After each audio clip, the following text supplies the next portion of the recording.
Mga boss, goods pa ba ang battery ninyo o palit na? Sa video na ito, ituturo ko kung paano malalaman gamit lang ang hydrometer tester.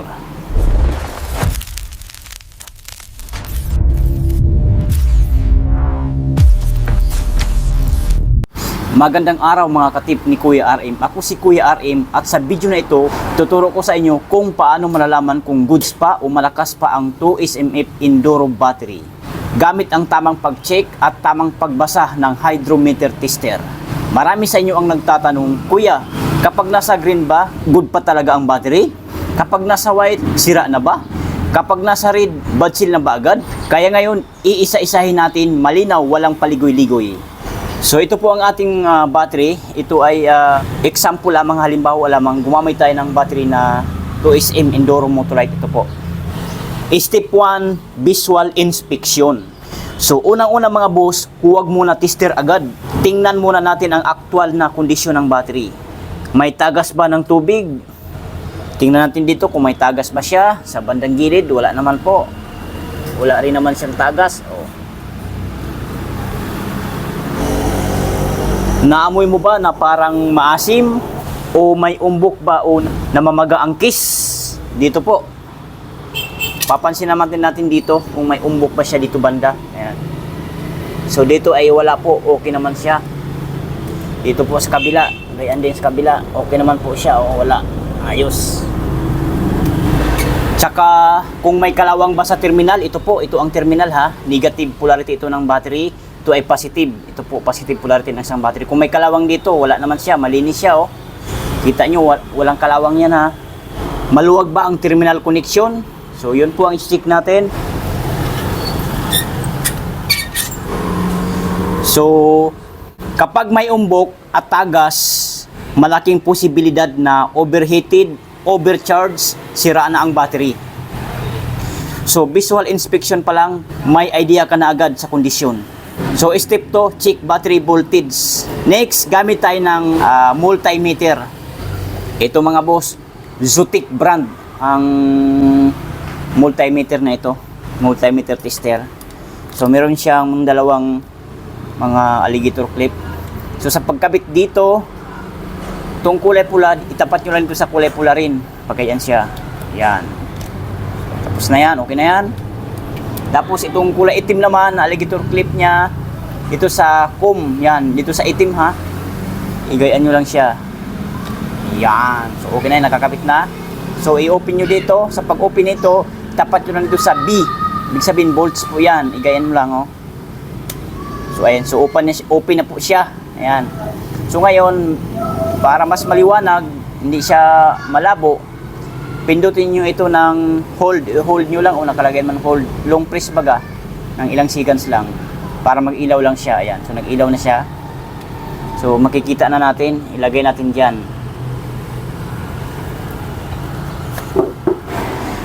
So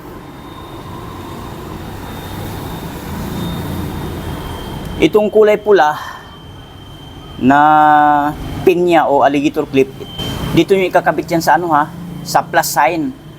Doon sa plus po, plus yan ha. Plus sign yan, yan siya plus. Diyan nyo po igaganon. Itong kulay itim naman, dito nyo po isa ilalagay sa minus sign yan. Minus yan ha. Ito sa pulo ng battery polarity. So, magiging ganitong itsura. So, wait lang. So, magiging ganitong itsura. Ayan. So, pansinin natin mga boss, mga ma'am sir, mga katip ni Kuya RM. 12.64 volts or 12.6 volts ang reading sa voltahe ng battery nito. So kapag ganyan kalakas ang reading sa voltahe ng battery niyo, so malakas po yan, which is halos full charge po yan kapag ganyan. So normal readings po yan, 12.6 volts to 12.8 volts fully charged, good. 12.3 volts to 12.5 volts medyo mahina, need ng recharge. 12.0 volts pababa, lobat o possible may sira na. Pero tandaan mga boss, voltage lang ay hindi sapat para husgahan ang battery. Kailangan partner ng hydrometer reading at actual performance ng sasakyan. So tanggalin na natin.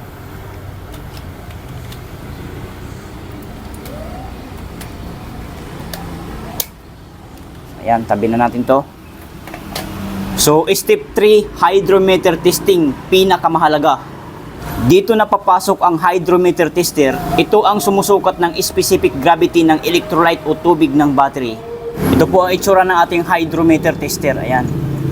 So, pero bago ang lahat, kailangan mo natin buksan ito. Meron siyang sticker sa ibabaw. So, meron diyang takip na 6 na piraso. So, may butas din yan na 6 na butas. So, bubuksan natin yan. Tuklapin muna natin to. Ayan. Ayan. Tuklap na siya. Sa pagbukas naman nito, sa mga baguhan na hindi pa alam, pero sa mga matagal na nakakaalam, so alam na nila to. So, sa mga bago lang ito ha. Sa pagbukas nito, counterclockwise lamang po. Pagayaan. Yan po ang tinatawag na counterclockwise. Sa pagsarado naman po nito, clockwise. Pagayaan. Yan ang clockwise. So ngayon, dahil bubuksan natin ito, i-check natin, counterclockwise ang pagbukas natin. Okay? So sana maliwanag. So tuloy-tuloy na tayo.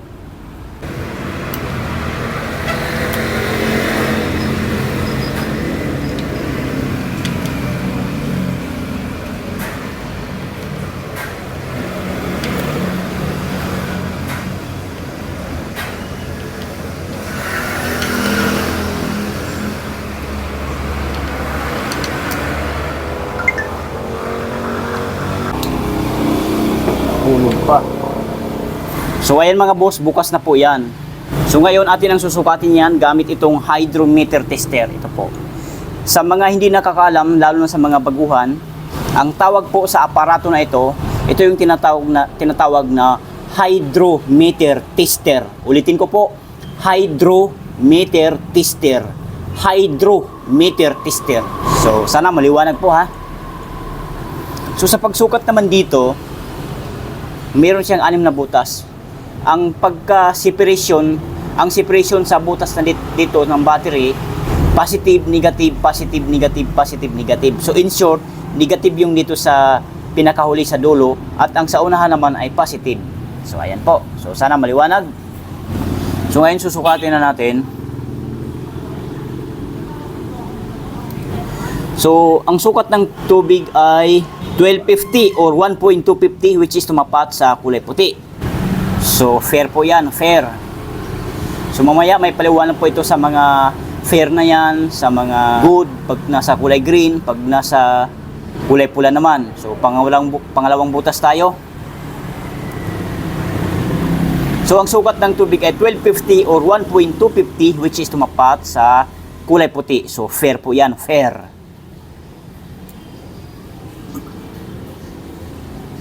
So, pangatlong butas tayo. So, ang sukat ng tubig ay 1250 pa rin or 1.250 which is tumapat sa kulay puti pa rin. So, fair pa rin yan, fair. Pang-apat na butas tayo. So, ang sukat ng tubig ay 1250 or 1.250 which is tumapat sa kulay puti. So, fair pa rin yan, fair.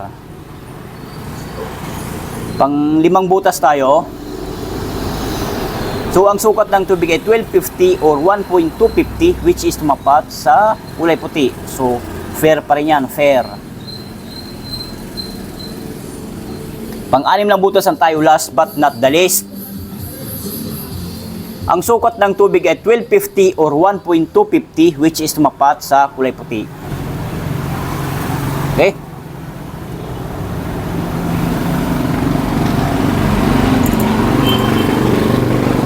So ngayon, dito na papasok ang ating mga paliwanag o explanation dito sa tatlong kulay ng hydrometer tester.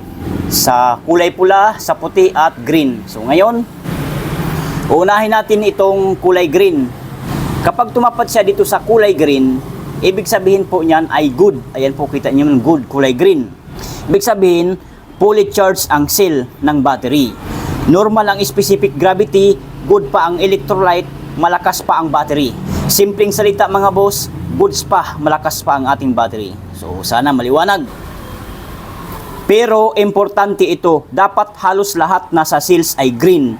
Kung may isa, dito po, kung may isa o dalawang cells lang ang green, tapos yung iba white o red, may problem area na yung battery. Ibig sabihin may problema yung internal short circuit na yung battery. Kapag ito naman, kapag nasa white naman, sa puti, dito sa puti po, ibig sabihin, fair o discharge lamang ang ating battery. Hindi pa sira, kulang lang sa charge, pwede pang buhayin sa charging. So, correction mga boss, hindi automatic na sira. Ibig sabihin, kailangan lang i-charge ng buo. Madalas nangyayari ito kapag puro short trips, bihirang gamitin ang sasakyan, matagal nakatingga ang battery. So, dito naman sa isa, kapag nasa red, dito po, sa pula naman tayo, ito yung delikado. Possible ang pinakadahilan, sobrang discharge, may bad seal ang battery, matagal na nalubat, sulfitize na ang plates, hindi na tumatanggap ng charge ang battery. Kaya ganito ang gawin nyo mga boss, i-full charge muna ang battery, pahingain ng 2 to 4 hours, sukatin ulit ng hydrometer. Kapag red pa rin, bad seal, replace na ang battery. So positive na, sira na talaga ang battery. So paano naman magbasa ng tama? Important reminder sa paggamit ng hydrometer tester mga boss. So sukatin po lahat ng butas, lahat ng seals. Iwasan bula, pwedeng magkamali sa reading. Dapat magkalapit ang reading bawat seal. So kapag may isang seal, dito po, kapag may isang seal na red, tapos yung iba, green, yan ang tinatawag na bad seal. So sana maliwanag. So, paano malalaman na goods pa talaga ang battery? Madaling mag-start ang sasakyan, walang click-click sound, voltage nasa 12.6 volts to 12.8 volts.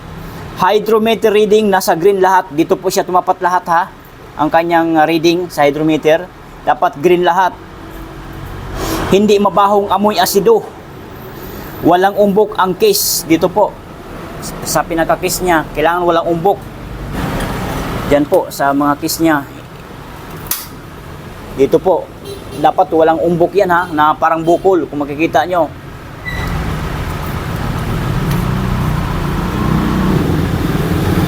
Palatandaan na mahina o palit na ang battery.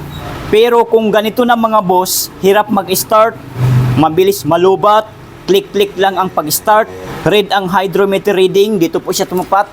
Kapag red ang hydrometer reading ha, nabanggit na po natin.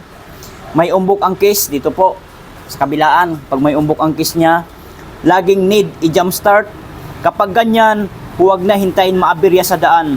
Consider replacement na ang ating battery. Okay? So ito final advice ko mga boss, panatilihing full charge ang battery, iwasan puro short trips, linisin ang battery terminals, huwag hayaang matagal nakatingga. Kung flooded type, check electrolyte level regularly. Ang pinaka-importante, huwag manghula, gumamit ng tester, obserbahan ng actual performance ng sasakyan.